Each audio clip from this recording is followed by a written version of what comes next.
This news update is brought to you by... So, I'm meeting Rico later.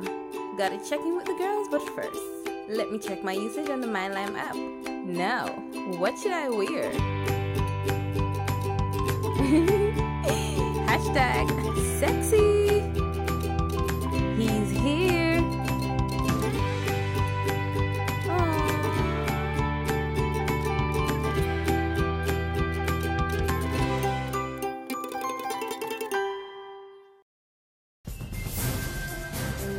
Welcome to the Barbados Today Evening Update for Tuesday, April 21st. I'm Fernella Wedderburn. Good evening.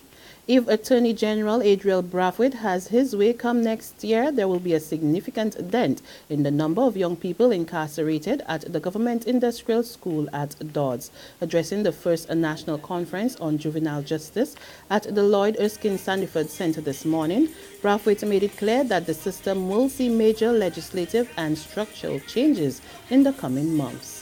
I wish to give my personal commitment that as long as I'm Attorney General, most, if not all, of the structural and legislative changes that should come out of this conference will be addressed by the end of the year 2016. This conference will not be the proverbial talk shop. It is my hope, and indeed it is my wish, that by the end of May, that I should have out of this conference concrete and clear and precise proposals for the reform of our youth system in Barbados. The AG, who is particularly concerned about the vast number of 16 to 18-year-olds serving time with adult prisoners, says he's expecting a comprehensive proposal by the end of next month in order for the process to begin. I'm even more concerned for the 16 to 18-year-olds who are imprisoned in the adult institution. I know that it is easier for adults to fit into prison than it is for young people. Moreover, when you send a marginalized youth into an adult prison, all he learns is to fit in.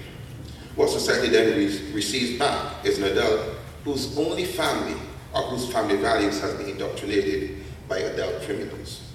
Moreover, young people, because of their immaturity, are more likely to react violently to provocation or threatening behavior whilst incarcerated. So violence becomes part of their norm to survive. One of the men who were hospitalized following last week's high-speed chase in Farley Hill is now in police custody. The man, whose name is being withheld at this time, is said to be assisting police in connection with a serious criminal matter. The other two remain hospitalized after their vehicle overturned in Benny Hall, St. Peter last Thursday. It is believed that they are involved in the shooting incident that claimed the life of 38-year-old David Miller of Vaughan's Land Number 1 in St. Joseph. Veteran journalist Timothy MacDonald Slinger was today granted bail in the sum of $5,000. Slinger, an editor at the Nation newspaper, pleaded not guilty to a charge of burglary when he appeared in the Bridgetown court. The 62-year-old of Bartlett's Tenantry Road, Sergeant's Village, Christchurch, is charged with entering the Diva Hype bar sometime between March 10 and April 15 and stealing liquor worth over $2,000 belonging to Jacqueline Proverbs. His case has been adjourned until May 6, while his co-accused, 27-year-old Dawn Winfield Harper, was remanded to prison until May 18. Police are investigating an incident at the Rubis service station in Wildey, St. Michael, which left a man nursing a stab wound. According to lawmen, several people were involved in a fight on the Rubis premises on Sunday around 1:20 a.m. when the man, who is said to be in his 20s, was stabbed in his right arm. He was taken to the Queen Elizabeth Hospital for medical assistance by ambulance. To sports now, and the ongoing Banks Bear Cup competition continued last night at various venues around the island, and one of the major upsets came when a Premier League team, DirecTV Paradise, were knocked out by Division 3 squad Barbados Defence Force. It was a thriller in which BDF won 3-0 via penalty kicks when the two sides met at the Glebe St. George Pastor. In the other games, the Barbados Defence Force sports program roughed up Haynesville 8-2. Marcusson Brittonshill defeated the Barbados Soccer Academy 5-1. Notre Dame had a comfortable run against Ivy Rovers, giving them a 5-1 drubbing. Darrell's Road got the better of Ellerton 2-1, and Parish Land defeated Clarks Hill 1-0. There's regional and international news after this short break. FAS Entertainment presents the Digicel Vintage Reggae Show and Dance featuring Marcia Griffiths,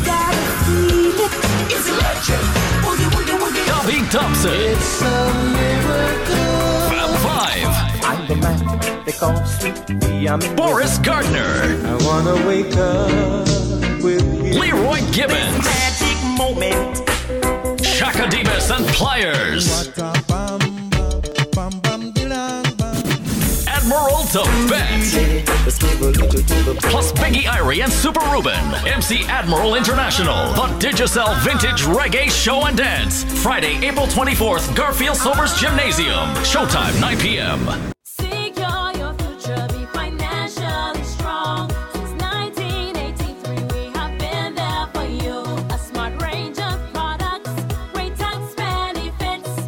We're the solution to your hopes and your dreams. The Barbados Workers Union Cooperative Credit Union. The Barbados Workers Union Cooperative Credit Union. Humble beginnings to smart loans, smart savings. Save smart and borrow smarter, that's the move for me. Stability, prosperity, we're the solution to your hopes and your dreams. The Barbados Workers Union Cooperative Credit Union. The Barbados Workers Union Cooperative Credit Union.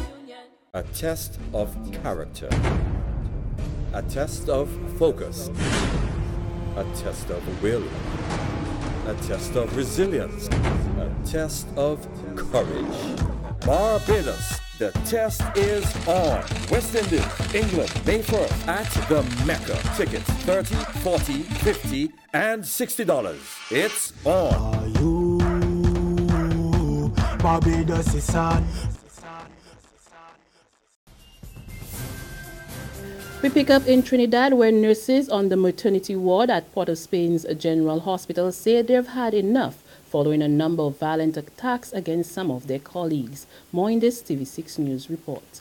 The latest incident allegedly occurred yesterday, and in addition to being physically attacked, the nurse involved claims she has also received death threats. This is what sparked protests at the hospital this morning. Patient launched a battle of some sort at the nurse, right? And the nurses are now fearing for their lives because this is the fourth incident of such to happen to take place in the maternity department for the Spain General.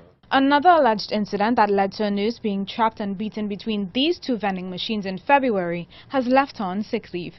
The nurses are expressing their outrage because although they say security personnel are on duty, it's not for their protection. Further afield now, powerful storms battered the Australian state, claiming lives and causing widespread destruction.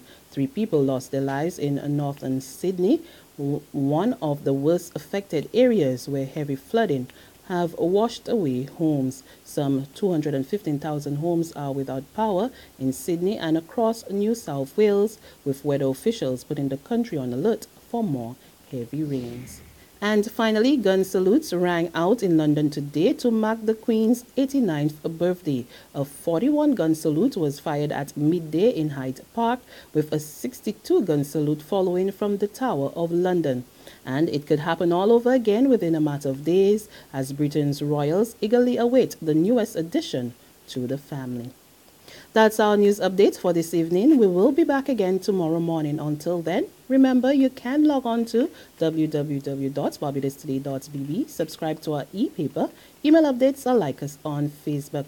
You can also catch us on Izumi Media and bus terminals or screenplay at supermarkets and gas stations near you. We're also on Channel 101 on Lime TV and Mix 96.9 FM. There you can get all the latest news and sports. I'm Fernella Wedderburn. Good evening. This news update is brought to you by... So, I'm meeting Rico later. Gotta check in with the girls, but first, let me check my usage on the MyLime app. Now, what should I wear?